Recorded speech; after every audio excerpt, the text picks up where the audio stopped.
Lesão de SLAP. Você já ouviu falar sobre esse tipo de lesão no ombro? É extremamente frequente, comum que as pessoas tenham degenerações, rupturas e traumas na região da glenomeral, na articulação do ombro, e que esse tipo de lesão venha a aparecer. Mas será que você sabe realmente como conduzir o seu treinamento, o seu tratamento, o seu dia a dia em relação a esse processo dessa lesão? Quer saber mais sobre lesão de SLAP? Então acompanhe o vídeo que eu vou te falar tudo que eu sei sobre esse conteúdo.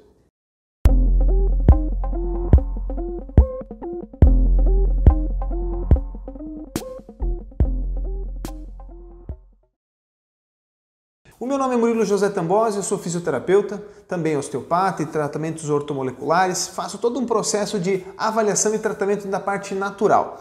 E no vídeo de hoje eu separei aqui para vocês um conteúdo sobre lesões do ombro, em específico as lesões de SLAP, tá? Esse é um tema extremamente bacana de falar porque ele tem uma infinidade de correlações, mas eu quero apresentar para vocês uma visão um pouco diferente. Antes de começar o vídeo, eu gostaria que vocês dessem um joinha, curtissem o videozinho, clica ali no joinha e se inscreve no canal também para você receber os vídeos novos, tá bom? Vamos falar. Todo o foco que eu tenho aqui no YouTube tem como objetivo orientar você na sua saúde física. E aqui é uma lesão extremamente delicada. Por quê?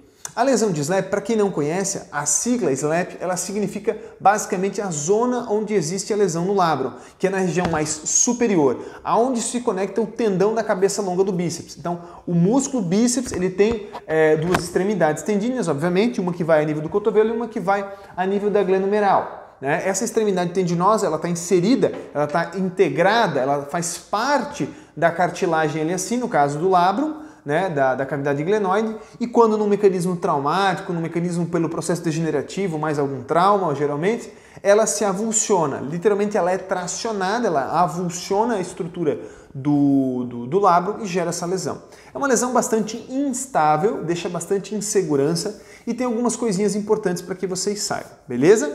Então, anatomicamente, é uma lesão que acontece numa cartilagem. Então, imagina que lá no seu ombro você tem o osso do braço, que é o húmero, esse osso aqui assim, que é o húmero, e que se conecta à glenoide. Não é uma coisa que se abraça, é uma coisa que fica mais ou menos assim, um pouco plana. E você faz um encaixe ele assim, ok? É mais ou menos isso.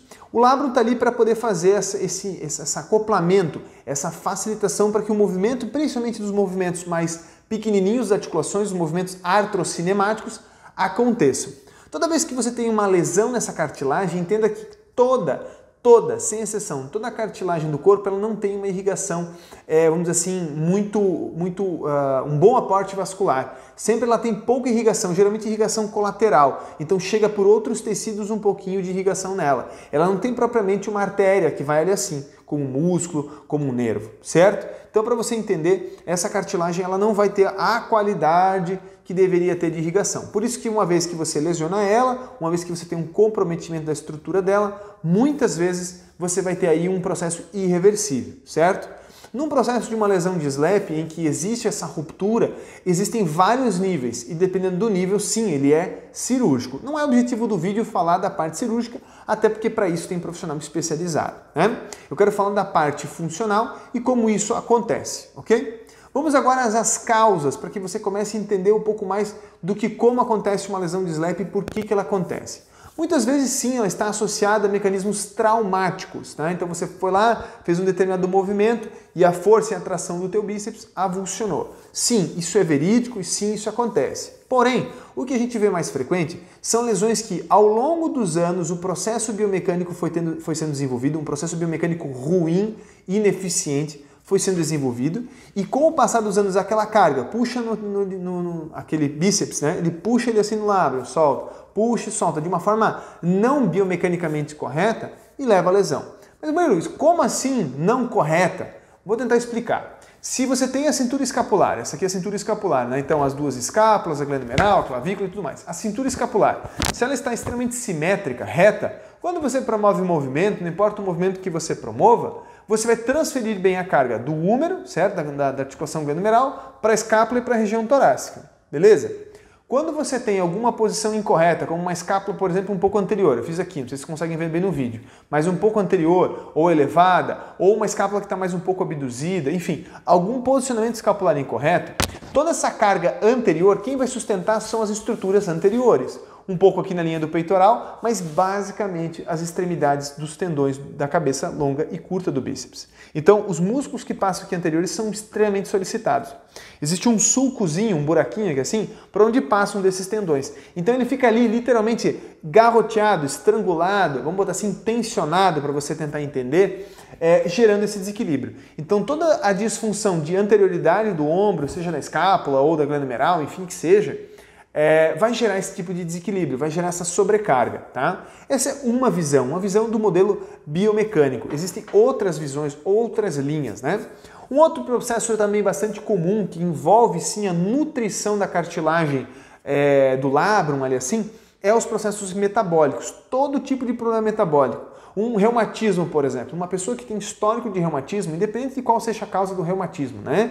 Ou qual seja o problema sanguíneo de fato. Mas a pessoa que tem algum problema com a nutrição do sangue dela, no caso de um reumatismo, ela vai ter uma má nutrição do líquido sinovial. Então existe um líquido ali dentro, que é o líquido sinovial, e ele não vai estar sendo bem trocado. Quando ele não é bem trocado, ele vai enfraquecendo as estruturas ali dentro, a cápsula, o ligamento, o próprio labrum, certo? Então essas coisas vão diminuindo a vitalidade daquela cartilagem, daquele tecido, e impõe nele um risco muito grande de lesão. Tá? Então, para você entender, sempre tem, exceto nos traumas, sempre tem alguma coisa por trás. A pessoa não surge do nada com uma lesão de SLAP, ela não fez lá qualquer coisinha e gerou uma lesão de SLAP. É uma lesão altamente forte, tá? Geralmente traumática, como eu falei. Mas se você tiver uma biomecânica ruim, como o exemplo que eu dei aqui, você vai promover esse tipo de lesão. Murilo, mas o que causa essa biomecânica ruim? Existe uma infinidade de coisas. Inclusive, existe sim um vídeo no meu canal sobre discinese escapular, onde eu explico um pouco desse conceito do que é, como causa,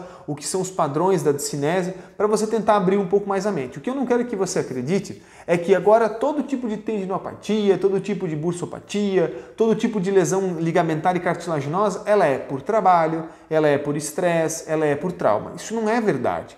Trabalhar não mata, pode até judiar um pouquinho, mas não mata.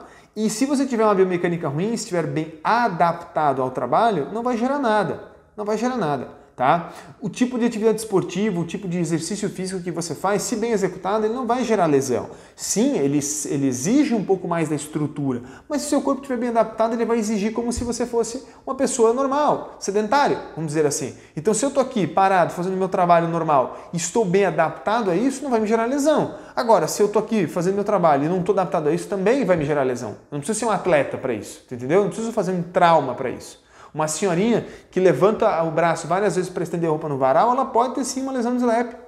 Pode. Mas um cara que na academia levantando um peso que ele não aguenta também pode? Eu também. Depende de como você está adaptado. Quero que você entenda isso. A causa, ela é um pouco mais macro do que se parece. Ela é um pouco mais do que você julga que seja, tá bom? Então pensa comigo bem. Se esse é um tipo de lesão que você tem ali assim, que a cartilagem ela funcionou, ela rompeu, uma das medidas de tratamento é a cirúrgica, onde o médico faz uma sutura ali assim para tentar reparar, mas muitas vezes isso não é possível, muitas vezes isso não é nem vantajoso, não vai dar um resultado para o cliente. Então todo o trabalho de manutenção e treinamento vai vir junto. É aqui que a grande maioria das cagadas acontece. Por quê? Você tem lá uma lesão de labrum leve, uma lesão de SLAP não muito agressiva, está sem sintomatologia. E aí você começa a promover alguns exercícios na academia, no fortalecimento, que vão lá e aumentam essa lesão. Isso acontece muito em várias lesões, né? Essa é só mais uma delas. Então, eu quero que você se concentre em entender assim, tem uma lesão de SLAP, não é cirúrgica, preciso manter. Quais são os passos que eu devo seguir para não agravar esse tipo de problema? É esse tipo de informação que você precisa, ok? E eu vou te explicar.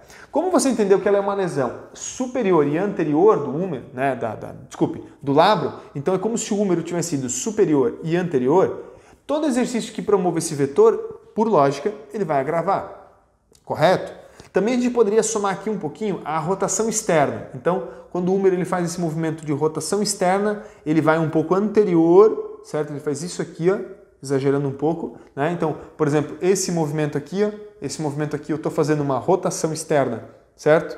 Da minha glândula humeral, também não é muito benéfico. Do contrário, movimentos que levam para baixo e para trás são benéficos. Então, uma flexão, por exemplo, se bem executado, ele está levando para trás e para baixo.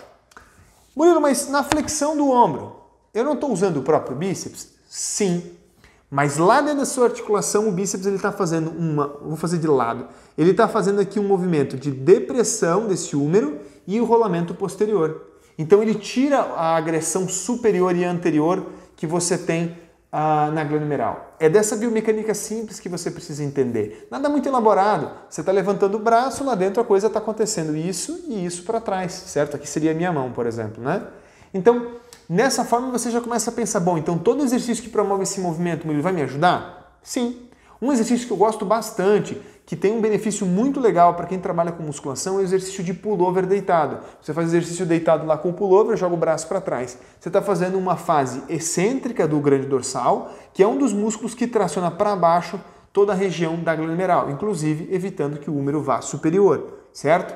Do contrário, exercícios que promovam, por exemplo, o aumento do do trofismo do trapézio, não são muito benéficos. O trapézio ele traz o húmero superior, faz um pouco mais de, digamos assim, de choque, né, em relação à articulação. Então eu acho que não é tão benéfico assim, beleza? Então o trapézio não acho tão benéfico, mas o grande dorsal é extremamente benéfico, tá?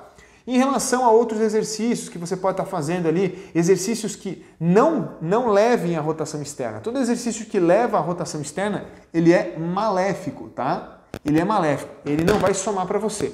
Então eu preciso que você entenda esses 3 movimentos.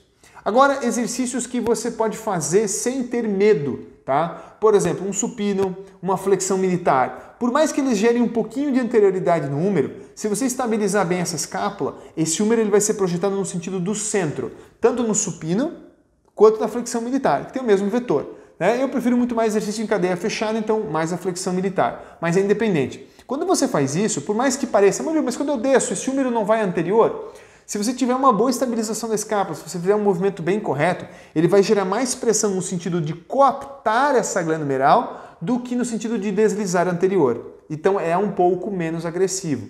Agora, um exercício extremamente contraindicado é o voador. Quando você faz um movimento de voador, você está fazendo então uma abdução, que leva um pouquinho anterior, ó, abdução, leva um número um pouco anterior e com rotação externa. E não é um exercício assim que cinematicamente vai trazer um benefício para a articulação. Tá? Mas eu posso fazer? Pode, mas você tem que observar como que vai ter o seu desenvolvimento, tá bom? Lesão de SLAP é uma lesão sensível, precisa que você tenha bastante cuidado, que você evite de piorar, né? O tratamento dela é um tratamento extremamente focado em melhorar a velocidade, tá? E aqui para quem trata, os profissionais que fazem o tratamento, é um tratamento bastante focado em melhorar a velocidade da ativação da musculatura do manguito. Eu já tive vários vídeos postados sobre essa musculatura e como ela participa na estabilização glenohumeral. Então, se você quer evitar a degeneração, se você quer evitar o impacto, exercícios que trabalham a velocidade vão ajudar bastante. Além do fortalecimento, além da resistência, além do ganho de trofismo e tudo que já é sabido. Mas essa parte, ela também entra nos exercícios físicos gerais, na musculação. Então, para quem tem lesão de SLAP, a musculação é uma das melhores metodologias que você pode utilizar. Tá? O funcional também está tranquilo. Muito cuidado com exercícios de alta carga, exercícios de alta amplitude, exercícios de alta insegurança, estabilidade, porque você pode se lesionar. Entenda que aquele labrum ele não é mais íntegro, ele nunca mais vai ser, infelizmente é uma realidade. Tem que cuidar com as alavancas que o bíceps faz, os movimentos que o bíceps faz. Não é toda alavanca que ele vai fazer que vai ser benéfica, nem toda alavanca que vai ser maléfica. Por exemplo, o exercício de Scott, o pessoal adora fazer o Scott, né? O Scott, se você não executar ele com muito primor, só pela posição do banco, só pela angulação que você tem do cotovelo, só pela posição que você está ali, você já está puxando o húmero anterior, você já está levando ele cranial, entendeu? Então, não é um exercício muito interessante para quem tem esse tipo de lesão, né? Se você fizer uma rosca direta, o impacto vai ser menor, tá? Os exercícios de tríceps são extremamente indicados, tá? Extremamente indicados, todos eles, Murilo, todos eles. Você fazer lá um exercício de tríceps deitado, um tríceps testa, em que você faz esse movimento aqui assim, só a tração do tríceps e o peso da gravidade, mais o segmento ali, já está levando esse húmero para trás e para baixo. Então já está levando ele para a posição. Lembra dessa biomecânica simples. Toda vez que tiver uma lesão de SLAP, você tem que evitar que ela vá superior e anterior. É só isso? Só. Trazer ela para baixo e posterior? É. E nos eixos de rotação, mais rotação interna, menos rotação externa. Não é que é para você limitar o seu cliente, não é isso. Não é isso. É que existem padrões que potencializam a lesão e padrões que reduzem a lesão, certo? Rotação interna reduz, rotação externa aumenta. A adução reduz, a abdução aumenta. É só isso. Mas geralmente elas têm que estar combinadas. Elas isoladas por si só, raramente. Tá bom? Olha, dentro do conceito de lesão de SLAP, eu acho que você entendeu uma parte, tá? Calma aí que o vídeo não acabou. Entendeu uma parte, entendeu um pouco da biomecânica, entendeu um pouco de como ela funciona. Talvez precise retornar um pouco ao entendimento de como que o movimento do ombro, o movimento da escápula torácica, o movimento de toda essa estrutura surgiu quando você era um bebezinho. É importante, porque isso vai te dar uma segurança. Você, principalmente que trata, que faz tratamento, mas também para você que faz exercício físico, você vai ter uma base muito forte para iniciar o treinamento e o tratamento desse cliente. Tá? Então é importantíssimo pensar nisso dali. Entender um pouquinho sobre biomecânica, eu acho que é fundamental, não tem outro jeito. E também descartar bandeiras vermelhas, fatores que são agravantes, né? Clientes que têm problemas metabólicos, clientes que têm problemas ósseos, clientes que já tiveram histórico de trauma local, clientes que têm lesões associadas, outros tipos de lesões, por exemplo, lesões cervicais graves podem inibir a musculatura do ombro, pessoas que têm um biotipo, uma conjuntura postural não tão potencial, né? Então assim, é aquele cliente que ele já tem por natureza os ombros anteriores, ele já tem uma conjuntura postural que não potencializa a lesão, muito pelo contrário, desfavorece a lesão. Tá? Então isso é importante você avaliar. Avalie o seu cliente como um todo, entenda ele como um todo, não use somente a lesão. Várias vezes vem no meu YouTube, no Instagram, vem a duvidazinha sobre lesão de ombro, lesão de SLAP, como se só existisse aquilo. Quase nenhum cliente tem uma lesão única, quase nenhum cliente tem só um problema, quase nenhum cliente é só aquele quadro ali, as coisas são muito mais amplas. Tá bom? Espero que você tenha gostado do vídeo. No mais, muito obrigado.